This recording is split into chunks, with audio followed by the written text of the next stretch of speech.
Muhammad tried repeatedly to kill himself. You Muslims out there who believe in Muhammad, you are believing in a man who tried repeatedly to commit suicide. According to the Muslim sources, he tried to commit suicide after receiving these revelations because he didn't want his tribe to be able to say that he was possessed by a jinn.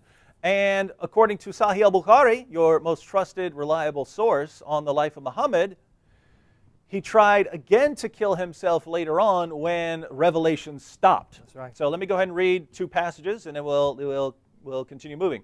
So I'll go ahead and finish the passage that I read in point number 10.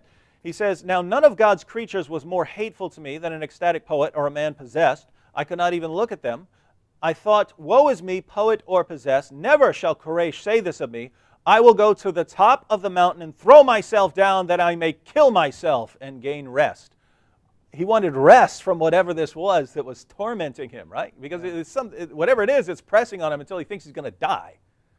And he just wants rest from this, and wants rest from the idea that he's being possessed, and from the idea of his people ridiculing him. But this tells us something about Muhammad. When at the first sign of trouble, you want to go hurl yourself off a cliff in order to avoid embarrassment.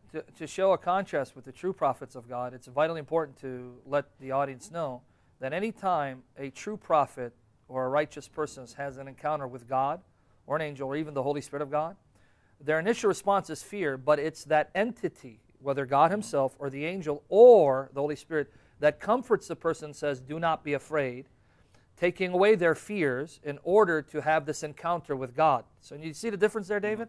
Here, instead of the Spirit comforting Muhammad, the Spirit traumatizes Muhammad to the extent that Muhammad wants to commit suicide. It takes individuals who are not there, who are not privy to this encounter, to encourage him. He's not demon-possessed, whereas the true prophets of God or the servants of God, they're encouraged by the entity in question. Like when Gabriel appears to Mary, Gabriel tells Mary, do not be afraid. Or when he appears to Zechariah, the father of John the Baptist, he tells him, do not be afraid. So you see the difference between what this Spirit did to Muhammad and God's true Spirit messengers do when they're sent to reveal God's revelations to God's true servants. It's almost as if these are totally different Gabriels we're dealing with here. Definitely. Right? All right, let me read one more passage about Muhammad's suicide attempts, because after he starts receiving the revelations, he eventually stops receiving the revelations. And watch his reaction. This is Sahih al-Bukhari, number 6982.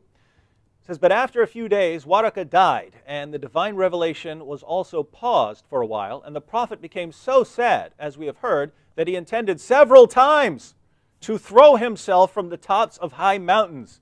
And every time he went up to the top of a mountain in order to throw himself down, Gabriel would appear before him and say, 'O Muhammad, you are indeed Allah's messenger in truth,' whereupon his heart would become quiet, and he would calm down and would return home." Now, think about this, Sam. Every time something happens that he doesn't like, he goes up to throw himself off a cliff. Right. This is the guy that Muslims are trusting with their salvation, to guide them to the path of salvation. A guy who says, "Oh, something's going bad today. Let me go hurl myself off a cliff." This is some wild, wild stuff.